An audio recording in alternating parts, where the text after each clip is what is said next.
discuss our third practical, and which aims at study the free vibration of two rotor system and to determine natural frequency of vibration theoretically and experimentally. So free vibration means we are giving the force just at the beginning of the experiment to make the system unbalanced. Okay, so first we will apply force and then we will release the system and the system will vibrate on its own. Okay, so that kind of vibration is called free vibration, and this time we are going to do this for two rotor system. Okay. Our experiment number 2 was about single rotor system. Now this time we are adding another rotor in the system. Okay. So procedure will be same. This is the apparatus. Okay, this big structure is a frame. This A, or you can say rotor A, rotor B, which are connected with shafts, and shaft is passing through bearings. This thing over here is a bearing. Okay. And on rotor B we are attaching this cross arm. Okay, we are attaching this cross arm to have different moment of inertia than rotor A. Okay, rotor A અને rotor B ની moment of inertia अलग अलग કરી શકાય તેના માટે. Otherwise we can change moment of inertia by attaching different amount of mass on this rotor B, on this cross arm, we can say. Okay. So let's have a look at how we are going to perform it. Torsional vibration of two rotor system. Okay, so components goes like this. First one is frame, and on both ends of the frame we have mounted bearings, and one shaft is passing through the bearing so that it can easily rotate, and on right hand side of the shaft disc A is mounted, and on another side disc B is mounted, and on disc B we have attached this cross arm, and on this cross arms we have attached weights. Okay, to change the moment of inertia of this disc B for taking different readings. Okay. So this is the side view of this disc A, and this one is disc B over here. On this B you can say we have attached this cross arm, and on this cross arm this orange color circle is basically weight attached to this disc. So first what we will do, we will twist this disc. Okay. One thing to note, that vibration will only occur if you twist this disc A and disc B in opposite direction. Okay, if you twist this disc A in clockwise and B in counterclockwise, then vibration will occur. If you rotate both of the disc in same direction, then there will be no vibration, there will be rotation only. Okay, system will not oscillate, system will rotate. Okay, so to make the system oscillating, we have to give torque in opposite directions to disc A and disc B. In this case I am giving the torque to disc A in clockwise direction and disc B in counterclockwise direction. Okay, so after twisting we will just release the system, and the system will vibrate on its own. Okay. And the vibration will be counted. Time period for 10 to 20 vibrations will be counted. Here I have shown for 10 number of vibrations. Okay, so we will record the time for 10 oscillations of this disc, and then we will go to the calculation. Okay, so closely observe when I am counting the vibration. Okay, when this red point goes down and again comes back to its original position, that is called one oscillation. Okay.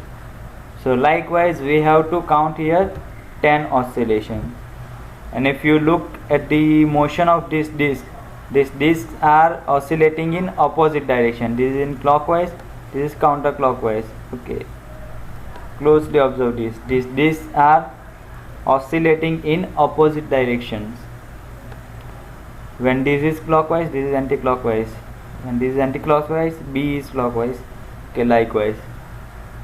Okay, so this is how for 10 oscillation you are required to record the time period. So after recording the time period, we will go to the calculations. Okay, so this is the experimental procedure which I have just explained. Okay, so nomenclature goes like this. Small d is the diameter of the shaft, which is connecting two rotors. You can say this shaft which is connecting two rotors. Capital DA is diameter of disc A or rotor A, diameter of rotor A, and DB or D2 is diameter of rotor B. Okay, this DB is only the diameter of this green color disc. Okay, don't consider it as a center to this orange point distance. DB is the diameter of only this disc only. Okay, J is the polar moment of inertia of the shaft. IA is the mass moment of inertia of disc A. IB is the mass moment of inertia of disc B. Capital L is the length of the shaft. Okay, capital L is the length of this shaft. Capital R is the radius of fixation of the weight on arms, means which distance from center of this B to the center of this orange mass. Okay, that is the radius of fixation of mass. We are fixing this orange mass at radius R, capital R you can say. Okay, so that this capital R is the radius of fixation of weight on the arm. Capital M1 is the mass attached on the cross arm, including the mass of cross arm with bolt and nut. Okay, if you see the assembly over here, rotor B, the cross arm is attached on rotor B, and you can say masses will be attached with the help of nuts and bolts. Okay, so M1, capital M1 is the mass, total mass of the mass attached over here, as well as mass of bolt, nut, and mass of cross arm. Okay, so everything attached to disc B. MA is the mass of disc A, MB is the mass of disc B. Okay, so here some sample data are shown, or specification of our apparatus.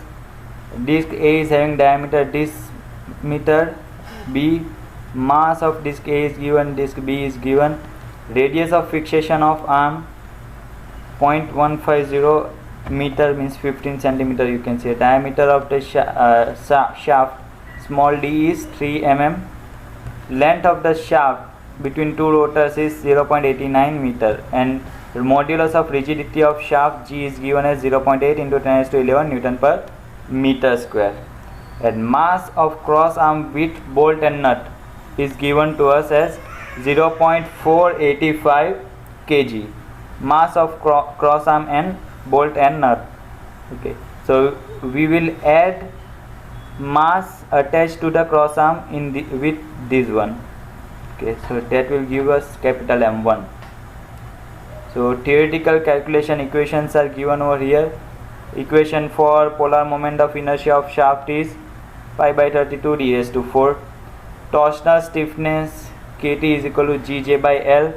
Okay, this equation can be derived from Fluxer formula. Okay, we all know that T by theta is equal to Gj by L. Okay, let me write it. T by theta is equal to Gj by L. Okay, so T by theta is known as torsional stiffness. Okay,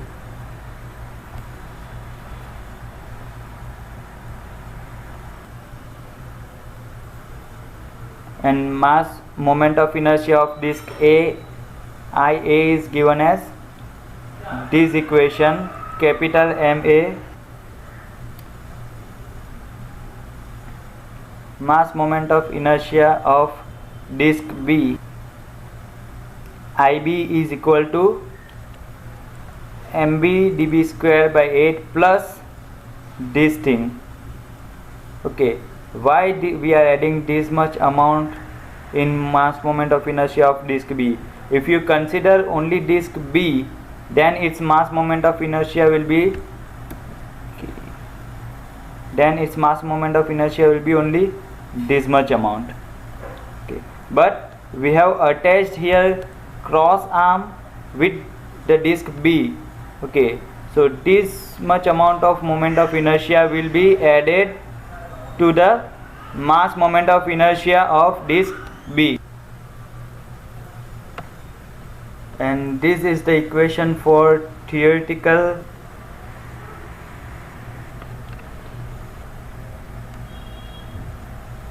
time period, which is equal to 2 pi under root IA into IB divided by KT IA plus IB. This equation can be derived for two rotor system, okay, which is already given in the book. Okay. T theoretical frequency will be the inverse of this theoretical time period. Okay, so this portion is for theoretical content. If we go to experimental contents, then actual time period, this small t is time period measured for 10 oscillations with the help of stopwatch. Okay, small n is number of oscillations.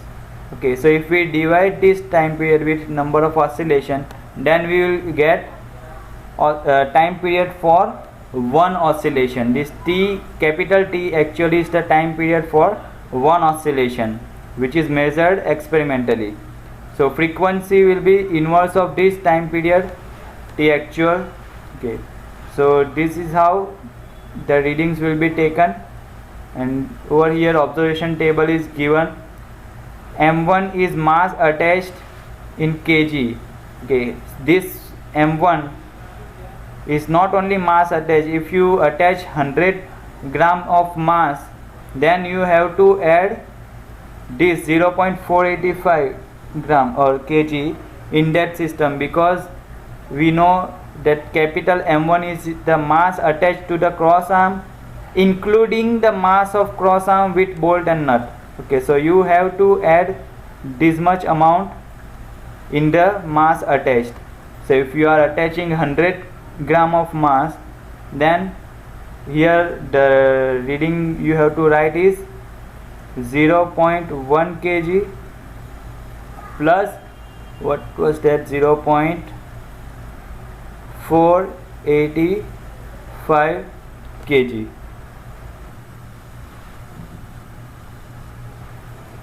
And this is, here you have to write radius of weight, or you can say radius of fixation of weight. તમે જે weight fix કરો છો જેટલા radius પર આપણે અહીંયા લખેલું છે 0.15 meter, or you can say 15 centimeter. So here 0.15 will be there, and here time period for 10 oscillation. Okay, you have to take 3 readings. You have to measure 10 oscillations 3 times. Okay, so first time you will write over here for 10 oscillation, then for another 10 oscillation, then for another 10 oscillation. Then here you have to take average of these 3 time periods, and you have to write over here. Okay, so we will consider average time period for our 10 oscillations. Okay, so here will be the result table. With the help of equations given above, you can calculate the value of IA, IB, and you can write over here. And this is theoretical time period and actual time period. Theoretical time period will be calculated with the help of equations, and T actual we have measured. Okay, similarly F theoretical and F actual.